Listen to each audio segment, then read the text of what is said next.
listening to Sisters with a Y, episode 11.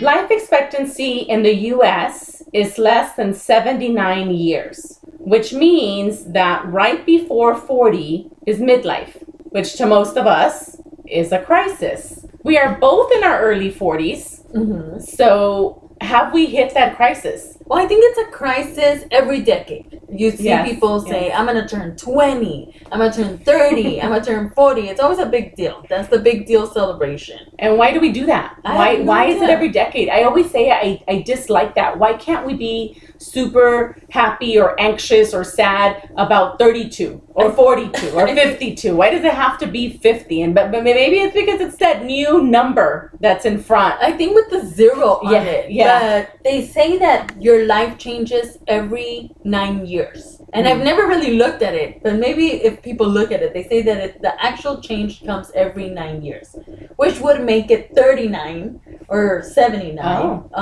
the major age. Which also for women, and that can be a part of it too, but I don't know what men's excuse or what their excuse is, but for women, it's a fact. Every 10 years, your body changes. Yeah. Hormone-wise, just physically, it just changes. Yeah. So I'm sure that has a lot to do with it as well. And I think everybody does look forward to it. I think everybody looks forward to turning 20 or 21. Yes, those were the ones that we look forward to. I don't know that we were looking forward to 30. I don't remember not looking forward to it though. And 30, I don't even remember what I did for my 30th birthday. It was not something big. It was not an exciting time. Like I don't remember anything special about it.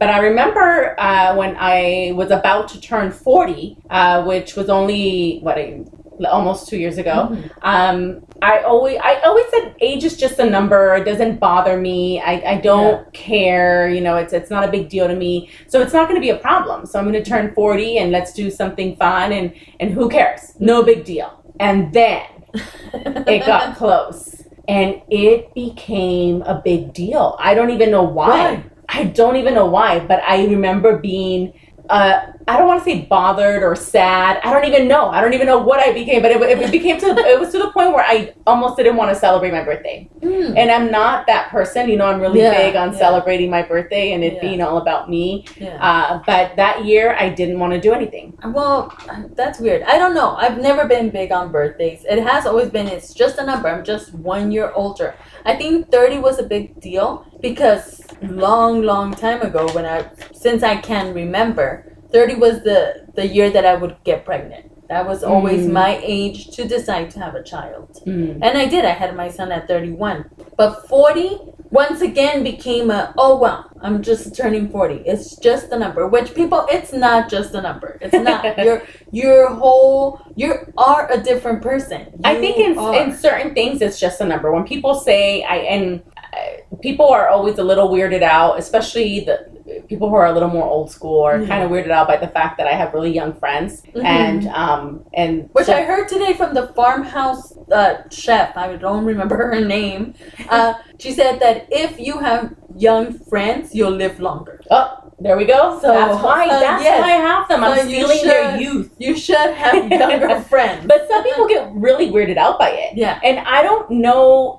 Now that I'm getting older, we probably talk about it a little more. But I would hope that my friends agree with me. I don't think that we're sitting there talking about our age, or that they're there like, oh my gosh, Erica and Carlos are so old. I don't know that it kind of works out. It's just they're just my friends. I don't think they're talking about it. I think everybody else is like, does Erica realize that she's old? I know Carlos doesn't, but does Erica realize how old she is? And I think it's more, we can try to be like, age is just a number. I understand people who are 70 years old and they're doing what's considered 20-year-old things. Yeah. But let's be realistic. It is seen. It is known that this is an older person doing a younger activity. And I don't know, and again, maybe from the outside looking in, it is that way, but I don't know that people perceive us as oh, they're the couple that's trying to be young. No. I don't think that. I do think they do realize your age. Yeah, It's not like a secret. No, you're not 20. Yeah. And yes, we could Which go I'm to motherly advice. I'm also not that.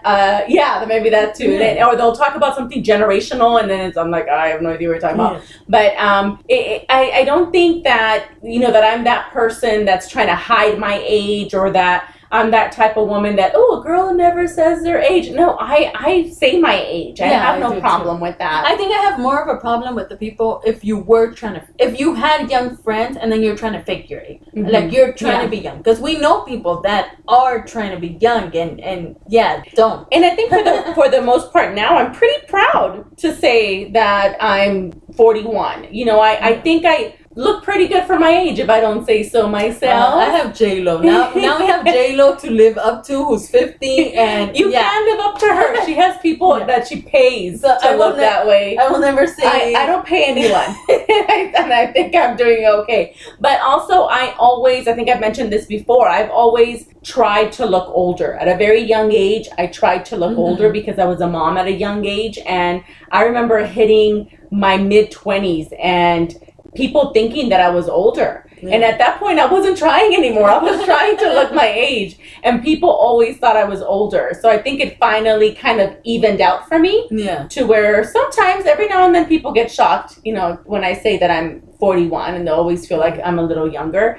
But I don't think I'm trying to be younger. Yeah. Which is probably key. Which I think it's that. I think I don't mind saying my age. I've never, that was never a problem. I do mind when people say age is just a number. And it is. I get it. I understand their way of thinking.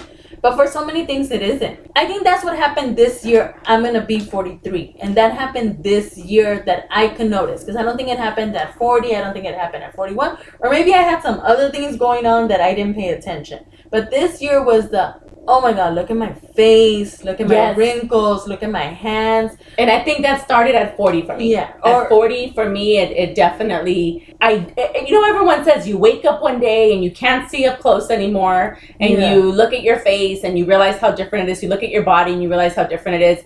I definitely saw that at 40. I started looking at myself in the mirror and thinking like, oh my gosh, like, how did this happen? Yeah. And then suddenly, to me, time has gone by so fast. Now. Yes. Like, time is flying. Like, the fact that I'm having a mid-year crisis. Let's not even talk about midlife crisis. I'm having a mid-year where you feel like if I had a goal of how to end this year, which I try to usually have a goal, and you kind of get to it. Right now, I'm like, oh my God, I don't remember my goal. I don't remember, to me, December's already around the corner. And what have I done? Mm-hmm. The year's gonna end and I haven't done anything new or different. So is that exactly what happens at midlife? Yes. Is that what happens? It happens that you start seeing death so much closer. True. And I think we start thinking, you do look back and we start thinking like, this 40 years of my life have gone already went by. And you can't even remember like a lot of it. A lot of it you say, can. like, maybe special moments, but a lot of it you can. Or even activities when you think like, I don't know what I had thought about, like, oh, at 27 I did this. And the fact that I had to say that was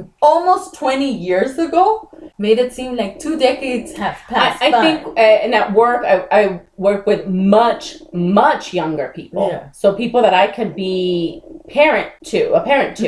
And it's when they mention a place that is still open, and I say, oh, I've been there. And then I have to think back and realize that I was there before they were born. Yeah, imagine. Then that does, then I think it hits you. You remember, or you realize that you became that person. You became that person that you used to say, that they used to say, back in my days. Yeah. It's sad. I think for us too, I don't even remember where we were. We could have been on our damn trip, but we saw a picture of ourselves And we were like, oh my God, like we are the tias. Yes. We are those aunts that you see just kind of sitting around at a party. Like, when did that happen? Yeah, you think back and you're like, oh my God, I remember when I used to think that my mom was so old. And then suddenly you start counting and she was younger than me now. Yeah. And it's like, oh my God, like time has passed by. There's an urgency. There's an urgency to like stop time.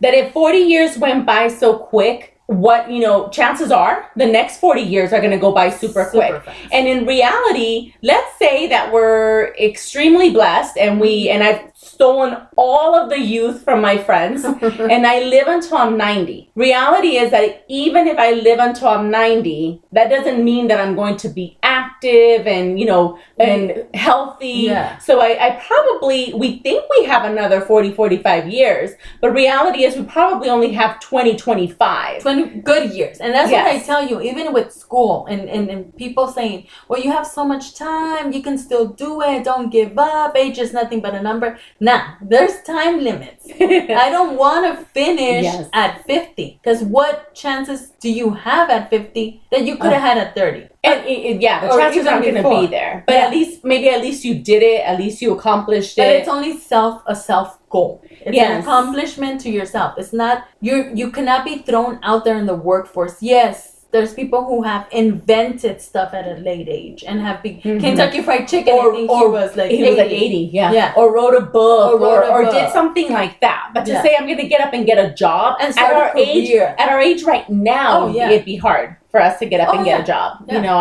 I do always think of that. And it would be a lot harder. I think accomplishments, knowing that your children think that we are old, the way that we thought my mom was old. Yeah. I didn't go through that with my son. Mm-hmm. When my son was in middle school, when my son was in any grade, my son now, I'm always going to be the young mom. Mm-hmm. So I didn't go through that feeling like, oh my gosh, I'm old. Yeah. My daughter, and even though I had her at a very normal age, at a very decent age, I'm still older than a lot of the parents. Yeah, and that's when you notice. And besides noticing the fact that you are older, like I said, there's that urgency of, I only have 20-something good years left. What do I want to do? Mm-hmm. If I die in 25 years, did I live the life that I wanted to live?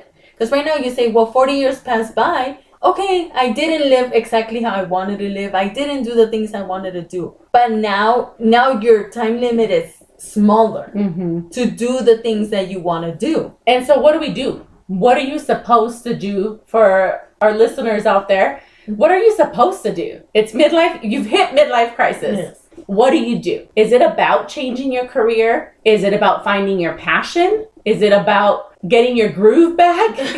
Like, what is it about? Oh my God, I think she was like 40-something in that movie. Yeah, I think wasn't it her 50th birthday? No, I don't think so. It was for her 40th. I have to see that movie again. But what do we do about it? We were talking about earlier. We were talking about how it's probably easier for men. And again, we don't know. So if you're a man, please tell us. And you don't get upset. But you see it on TV and you hear about it. But men just go and buy something. They go and they buy a sports car, or they go and they buy a motorcycle, or they buy something that's going to make them feel better. That's going to make them feel younger. They dye their hair. Yes. Or you said they get a young woman. Or young woman, they get someone young. But what about, I don't know, I like to think that for women, it's not about that. It's not about looking younger. I think it's more so about accomplishment. It's about where have I gotten and where do I want to go before I die. I think it is about accomplishment. But if you think about it, when have you heard of it? When have we heard a woman say, I'm going through midlife crisis? It's not said, I'm going through midlife crisis. It's, oh, I'm hormonal because I'm going through menopause. I'm depressed. I'm this. Really, can we look at it? Maybe they're just going through midlife crisis. And it's always frowned upon. I think when you say midlife crisis, even for a man, it's looked at as like, oh my gosh, they're going through midlife crisis. Yeah. Or, he... Silly them. Yes, he has a young girl or he has a Ferrari or whatever it is. Oh, he's going through midlife crisis. Like, what if it is something serious? What if it is, even if it is hormonal, even if it is that's something that is happening with our bodies and with men as well, at the end of the day, it's still a crisis. And it is. And it's like, why are we not talking about it more? Why are we, I understand like nowadays, everybody seems to be more clear about what they want, how they want to live life. I think we have changed in that way where people are living their best life. Yes, there is, and that's the goal, right? Hashtag goal. But what if you did get to this age and we didn't grow up with that goal because we didn't even know what the life you wanted to live, right? And you're at this age and you are going through the crisis, and it could be causing you a depression. It could be causing you stress. It could be causing a lot of things. When do we start being okay with people going through these things? Yeah. And, just talking about it. And I think for me, retirement has always been a big goal for me. People think that's a little weird, but I look forward to being retired. I can't wait till I'm going through retirement, and in my head, I'm going to live this amazing life. It's going to be fun, and now I don't have to work, and hopefully I'll have enough saved up that my husband and I can go and do fun things. But what happens before then? Reality is that nobody retires. Well, I shouldn't say nobody, because I'm sure there's some people out there, but most Americans do not retire at 65 anymore. No, it's like 70. Yeah, it's 75. Like 70, 75. Yeah. And even then, if we say 70, 75, that only gives me 25, 30 years. To now maybe doing something completely different. Yeah. And for people out there who don't know me, I've been doing the same thing for 20 years. So how do you change it? How do you change that? How do you even know? We fall into the comfort zone. I think in our thoughts, and most of us can have that thought of, I want to do something different. I want to be fulfilled. I want to know what that feeling is. But what? And you know what? I'm not going to take the time to decide what I'm going to do. I'm not going to risk my comfort to try to do. This is my retirement money. Yeah, and how am I going to let it go? Yeah, that's the other thing too, because we've talked about that too. I don't know that I can just up and leave my job financially. Financially, we have gotten comfortable with a certain financial bracket, I should say, and it is your retirement. Yeah. It's also your retirement. It would ruin the dream that comes after that. Yeah. My end of the life crisis. Which I do admire, and I heard Melissa Rio say this on her Unravel podcast. She just one day woke up and said, I'm too comfortable. I have a job and it's the perfect job. I don't deal with anything. It's too comfortable. And she had a fun job. Yeah, but she was like, it's too comfortable. I'm not doing more with my life. I'm not learning nothing new. She sends an email on Monday and her last day was Friday. That's it. She stopped her job. So, and she's young. But yes, exactly. She's young. So young people do it. Yes, do when you can. Before. But also she had a passion. She had something that she wanted to do. What happens when you don't? Yeah.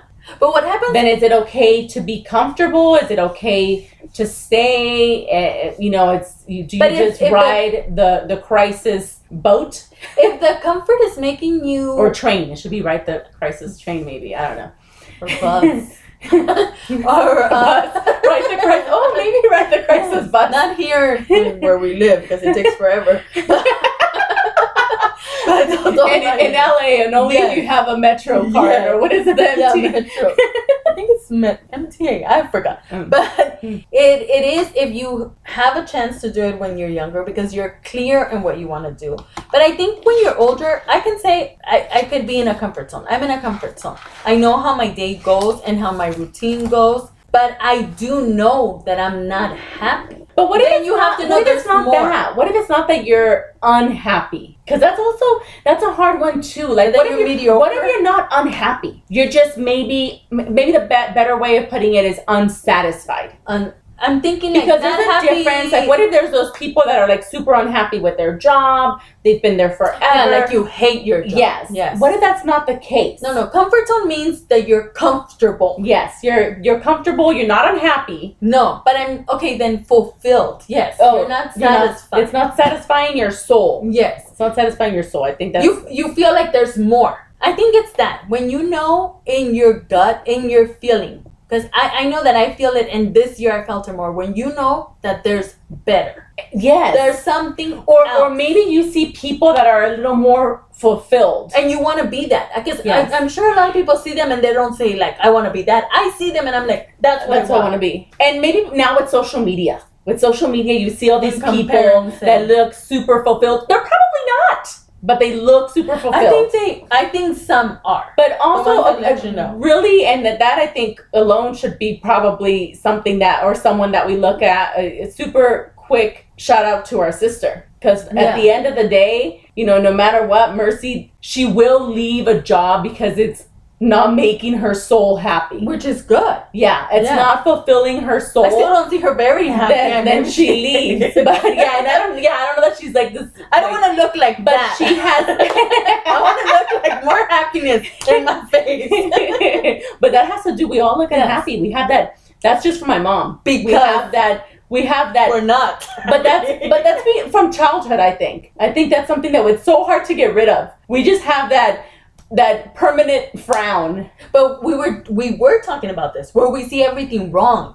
Yes. So hello, there's something wrong with us. That's something. Yeah. It's my mom's fault. It's all her fault again. But at 40 years old, you should be able to decide differently. But she will leave a job if she's not fulfilled. Yes. She will leave a job if she's not happy or it's not making her soul happy. Uh-huh. She has changed her career. Oh yeah. After putting so much into her first career. That's like she literally gave up a big chunk of her life to start that first career and to just end it and say, boom, I'm going in a different direction. Yeah. And she's been able to do that. She's not super young. No, she's going to be 40 this year. I believe this is her 40. But maybe that's why she also did So maybe she did do it as a midlife crisis. And it's being conscious of that. Conscious of, guess what? Next year I could change. So what I want as a career could change. Mm-hmm. We never thought but that she wanted to do anything know? Like different. maybe she knew because she experienced it. Yes, she started getting sick true. And she experienced this and she said, I want to be you. I want to be the person who's helping me out. True. So I think you have to I need to get sick. Experience or go to the doctor when you have appointments, you know? Oh yeah, I did miss my appointment today, sorry. But I think doctor. It's knowing, it's kind of knowing, let me try it to know that this is what I want to do or what I don't want to do. I think right now, and then that's the hard part of seeing it, like, I don't have time to be trying out all these things to see what I want and what I don't want. Time in life in general? Time like just life. like I don't have enough years? And then I thought like today, because I'm like, no, but maybe we should drop things. Because we talked about that too. We don't drop things. We don't say no. We're not going to do that because this is our focus. This is our passion. Yes. When Sana and I started this podcast, you know, this was an idea that Sana had and that I'm like, yes, it sounds like a great idea. And it was something that we really wanted to do. And we do want to do it, but do we do it with a focus? With a passion. Or with a passion, and that's what it is. And I was telling her, is it laziness? Is it that we're lazy? You know, I am lazy. I would like to be asleep. Is it that we're lazy? Is it that we really don't have the time? Is it that it's not our passion? You know what? There's so many things, and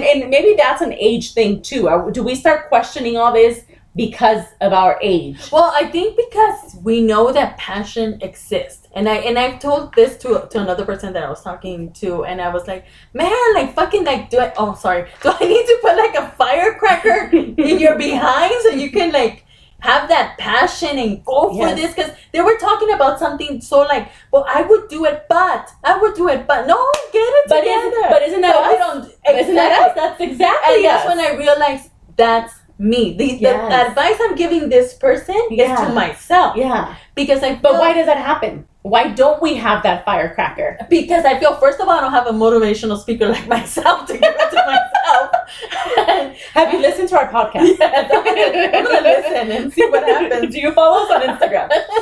But I think it has to do with, I do believe that there's passion. That's the purpose. That's what I'm looking for. That's what at this age we realize that there is. That's why we're uncomfortable in our comfort. But why don't we have it enough to drop everything? To drop everything and say, I'm going to do it. because if I don't do it, I'm gonna die if I don't find out what would have happened. And with everything, even with exercise, why won't I lose all the weight and be the beautiful thin model that I picture, but I don't really want to be yet. Yes. But now that you say it that way, I have to go back probably almost 14 years ago when I had my daughter. To me, it was just such a different experience than when I had my son. Don't worry, John, you're totally still my favorite.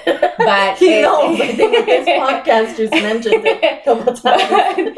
But it back then after I had her, I knew I wanted to take time off, and I took time off just a little longer than my maternity leave, and then I went back to work, and only lasted 4 months when I went back to work, and then decided that I wanted to stay home with my daughter, and that was at the time a passion for me. People who know me know that my children are my passion.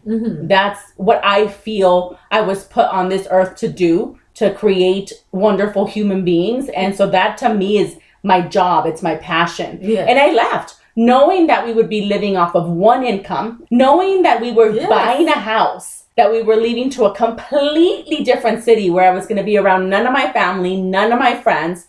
I left my job and I became a stay-at-home mom for over 2 years. Oh, and I did it because at the time it was my passion. So have you felt that again? I think that's what I would want to feel. And another reason, and maybe this is not the same reason for everybody, because everybody, especially nowadays, has children at different times. Yeah. But another reason that I feel I am going through, or maybe not going through just yet, but almost, but going through my midlife crisis is because has always been my thing. To me, my passion, my job has been my children. I'm pretty much done with one. Yeah. Okay, and now my daughter is going to be 14. She's starting high school next school year. So this fall, that's it. Yeah. I am very close to done. What happens next? Yeah. And that's why, and I know you see it, and I'm glad for people who see it I'm a mother. That's it. No, to me, I don't see it that way. My kids, I still have 212. I have 110, you know? I still have little kids. I can still do a lot for them. And that's, to me, in a different category. As a mother, there's a lot of things on my everyday life that I say, I want to be doing this. I know how I wanted to do it. Once again, the passion is not there to go and do it. I'm not saying I'm not raising my kids, but I'm not doing it the way that I would want to be doing it, which is something that I have to start doing. But besides that, I also feel that at this point, because my kids are gonna last me till I'm 60, still under 12, I still need to find my passion as a woman also. And I'm just saying what makes my heart beat besides my kids. I do want to see my kids. There's a lot of things that I'm proud with my children. I'm proud of a lot of how we are with each other. A lot of things I am proud of. There's more work to be done in that area. But I also, at the same time, it has to parallel with my passion as a human being. And I think, and as a human being for sure, but maybe also career-wise. Because I'm starting. And I think that was also the thing. When I got pregnant with my son, I gave up my hopes and dreams. Yes. So then it was okay, so that's out of... But it was easy for you to off the table. So now what? So then now what are you going to do? Which I decided to go into what I'm doing now. And I've done that to the best of my ability, but then I think because of that, I never looked back. At what you could have done. I never stopped to think, should I change it? Should I do something that I'm a little more passionate about? Yeah. And even after having my daughter, I did. And for a little bit, I did go back to school because I decided I wanted to finish. And since I was a stay-at-home mom, I'm why not? And I went to school and I finished after 10 years. But you finished. But then, and for a bit, I was maybe I'll teach preschool because I was one class away from my early childhood development. And then I realized I really disliked kids, especially little kids. And so I decided not to do that. So you're welcome, mothers out there. But yeah, then I think I never stopped to think, what should I do? What happens when I'm done with what I was, quote unquote, put here to do? Then what? Because I still have, once I'm done, I'm going to be 45. I'll still have another 30 years before retirement. Yeah. So then what? You can still start something new. And I think also with your career and in your case, and because you've done it for so long, where else can you go from it? That's it. I'm at the highest there can be. Yeah. So then that also becomes it's not teaching you anything. You're not making a difference maybe as to where before you were, you know, or even with the same company because you're with the same person. I've been with the same employer for, it'll be 11 years tomorrow. Yeah. Happy so should we anniversary. all have time limits, you know? Yeah. Or should you maybe think about this when you're younger? Should we be targeting the young people? I think definitely I'm glad. And should we tell our children this? Well, I'm glad that millennials have this down as to where they're going for it. I feel like they're less. But then they're fearful. also forgetting reality. They're forgetting, but hey, because right now they're making a lot of money. No, some of them are not. Some of them are. Some I disagree because you know that this is for millennials in the U.S. This has been the highest ever on record of graduates. Their generation. We have never had so many people graduate from a university, get a 4-year degree. Yeah. You know, this is also the generation that's in biggest debt ever. Really? Yes.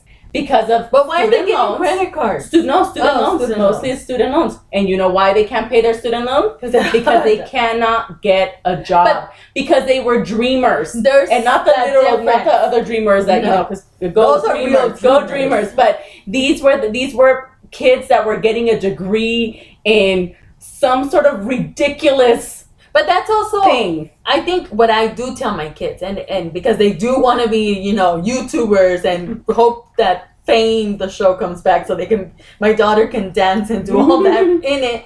But I do tell them, if this is your plan, this is where you're going. This is artistic. Artistically, you're looking for that type of career. One, I do need you to have a degree to fall back on. Mm-hmm. 2, I need you to start this. I need to see your passion in it since you're 13 years old. Because if not, then it's probably not. What if it's not natural? What if it's not really there? I'm not gonna do it. You know, like I'm not gonna let you first become any sort of artist at this age. But I want to see your effort. I want to see you looking into things. You want to be a gamer? I need you to be all up on all the slang and the words and the technicalities of it all. And you do see people that the ones that make it, once again, it's their passion. And that's because they have that passion, and they also at the end of the day have that natural gift. They put an effort. And what if they don't? You know? Well, it's like riding your bike to me. Like you could ride a bike. We could ride a bike. That should be our summer goal at least. Oh, that should be our summer goal. But now, and should we flip it? Now, what about the kids that do face reality? That do know they should major in something that's going to give them a job, though. a quote unquote real job, and they have gotten jobs. They have gotten amazing jobs. They're the ones that are doing great, and you know, let's say the doctors, the lawyers, the mathematicians, all of those people of the world. They have the job that they should have. Should we be warning them? Should we say have a backup fun thing that you want to do? Because when you hit midlife crisis and you say, I don't want to do this anymore, and you want to escape your life, then where are you going to go? What are you going to do? I would tell them, be passionate about it. I heard somebody describe this, and this is going to sound bad, and do not comment on it, but if you want it, you could.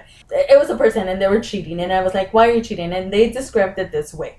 It's like when you have that job that you have to do because it pays your rent, but on the side, you have that really cool hustle job that makes you happy and makes you jump for joy. It makes you want to wake up and do the other job that you have to do.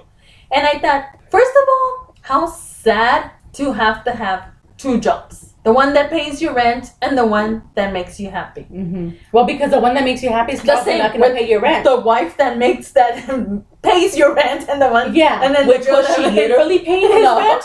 That makes me think of that, because she might have been. And then the one that makes you happy, you know? I would tell them that when you're doing a career, that it is one of these, you know, medicine, legal, these real, what we call real careers. Yeah. If you're doing that, make sure that you don't lose the passion, and make sure that you don't stay stuck. That time changes, so that career in itself changes. My sister changed careers, but it still has to do with food. It does. Food was her passion. And I think that's key. So that's the thing. Yes. When you start a career, even if it's one of these quote unquote real ones, Yeah. then make sure you have a passion for it. Make sure you have Because a what about the passion. doctor that's just a doctor because that's what their parent wanted You'll them to have be? a crisis and you'll Oh. stop working. I'm pretty And sure. so hopefully the person that was passionate about medicine would never have that crisis. No, because Okay. I feel that someone who's passionate about medicine, and yes, let's be realistic, there's rent and there's bills to be paid. But if you are passionate about medicine, passionate about law, passionate about teaching, believe me, those same people will do it for free. Because they can't imagine doing anything They can't different. imagine not doing it. But when you're just living life because this is what I have to do, I don't believe, I think it's that. When I realize that you are not born just to pay bills and live life as it goes, then that's when you realize that there should be something else. Something That you should that's wake up. fulfilling you. Like people who love exercise and they wake up and you know that they woke up at 6 o'clock in the They morning. gross me out. And they run or meditation or anything or podcasts that they really make that time to put something on Instagram every day. Mhm. And thank you for the ones that do. Yes, and people that are like, oh, but I was up all night because I was doing this or I was And I editing think that's this. what a passion Yes. should be. Yes, and we don't have anything that's Yeah. kept us up all night. Again, Besides kids. except our children. Yes. Except our children. Yeah, Yeah. and that's true. So how do you find that? What if you How don't? do you What find if you don't naturally have it? And I think that is where Sana and I are stuck. That at the Yeah. end of the day, even though we're all very similar because we were raised by the same woman, our younger sister has always had that passion. We're talking about, Yes. I mean, when she was a kid, we're talking being like, I remember Oh, her yeah. being 6, 7 and Yeah. already loving the idea of cooking and food and all Yes. of that. And not just like eating it. She but just didn't like the I think with cooking. her career was once you learn that this corporate world can take over your soul, can Yes. take over your passion, then that's when you lose the love for it. And she just placed the her time- love in another way, in The another time thing. restrictions because Yes. she didn't have a life. No, she She worked. didn't have a life. Working was her life. Yes, that was all she did, and she didn't have kids. And that's and that also changes things whether we like it And or don't not. have It kids does change just to things. have a passion either. Yeah, don't Like which you would which know. is very odd also because I mean I think Mm. that too I wasn't one to be like, oh, but I want to have kids No, or I've no. always wanted to be a mother or nothing like that. But I think once I had my kids and even my son, and even though it was at a very young age, it automatically became The passion. a passion. You to could me. turn it something into a automatically passion. but to me it's more so because I feel like how do you not take that serious? I've never understood that. Which is I've another never topic. understood that. Yeah. But- So Yeah, that is. But and then serious is with everybody, right? Everybody has a different perspective of it. But I think right now that's the crisis. What is my passion? What is my purpose? And Oprah, I've listened to all these podcasts about what is your purpose, how to find your Yes. purpose. They give you absolutely no answers. No, they don't really tell us how to find the purpose.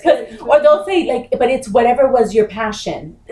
No, I'm telling you right now, I don't have a passion. And I think we Like, you know, one thing I've always wanted? Maybe I should start with that. I've always wanted to have a hobby because I'm not even passionate enough No. to keep a hobby. I've never had a hobby in my life.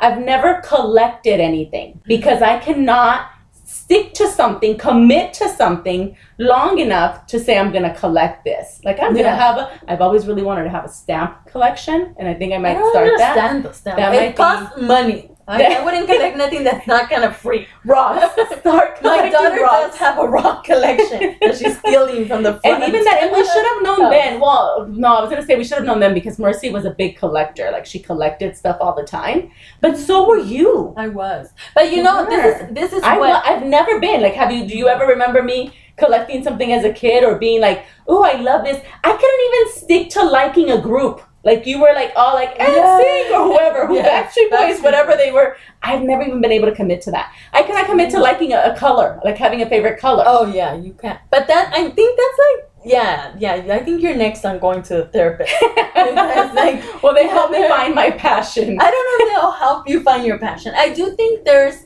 certain things. I think I'm the kind of person.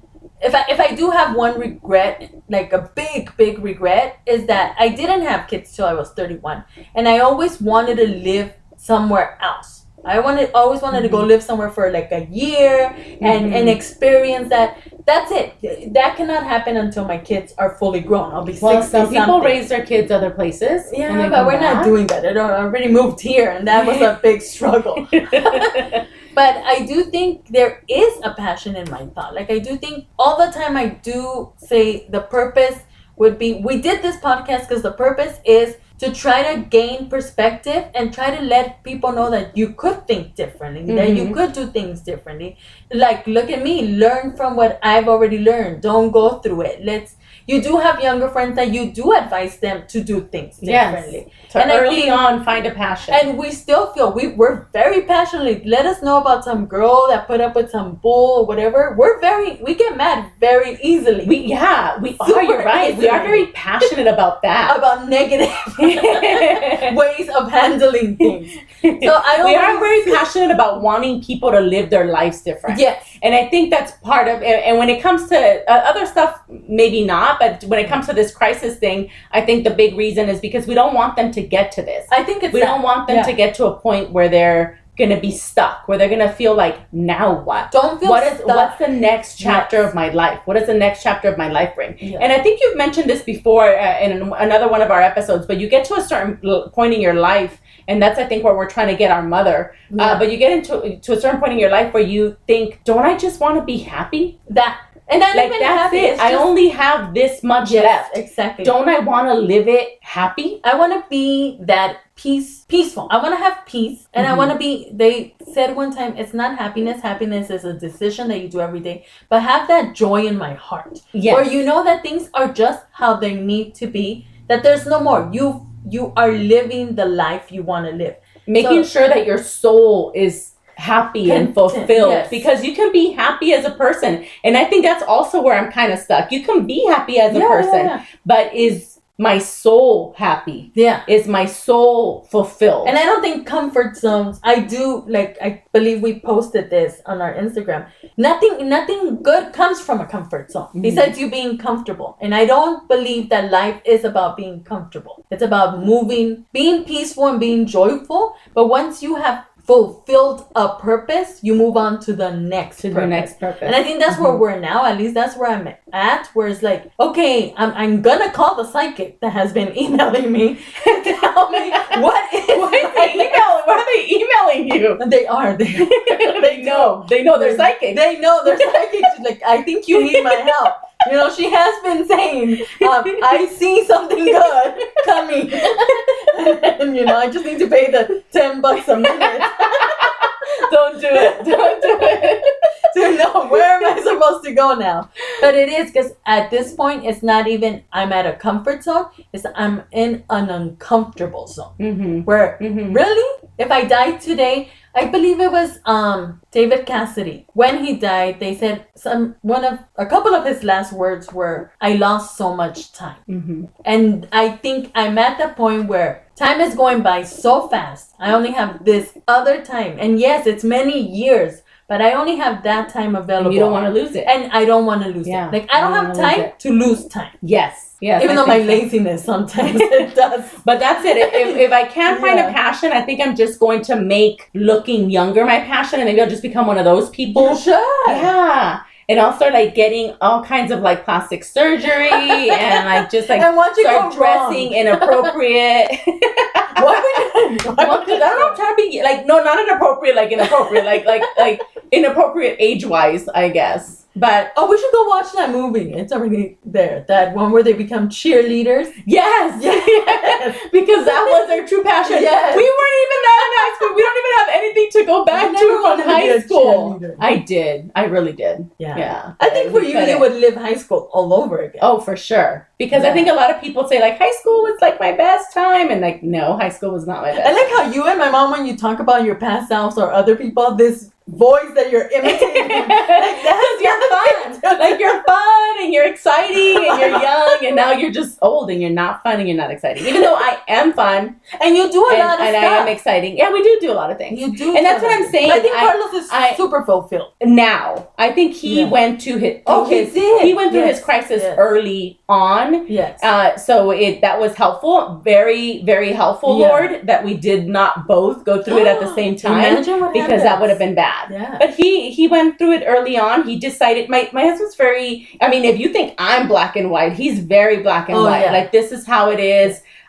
He chose, which is good, not to leave. Yeah, he chose not to leave his job. He went back to school and was able to climb the ladder a little more, and now he's fulfilled. And maybe in 10 years, we'll go through it again. But and I don't think that he's ever tried to find a passion. He's very okay with not having a passion, and I think that's the difference. We're not. No, because I think his life purpose, and I don't know if guys, that's the whole thing of guys thinking so differently. His life purpose is to be economically stable. Yes, and he's reaching. That's really all that he worries about. Yeah. So how that was gonna happen? And don't get me wrong, I don't want to be poor, but I'm willing to give a little to find a passion that might maybe make me more money at the end of the day. Yeah. That would be super helpful. If you say, well, I'm not making that much money, but I'm completely happy. But I'm so happy. Yeah, I'm so happy. We're so fulfilled. Yes.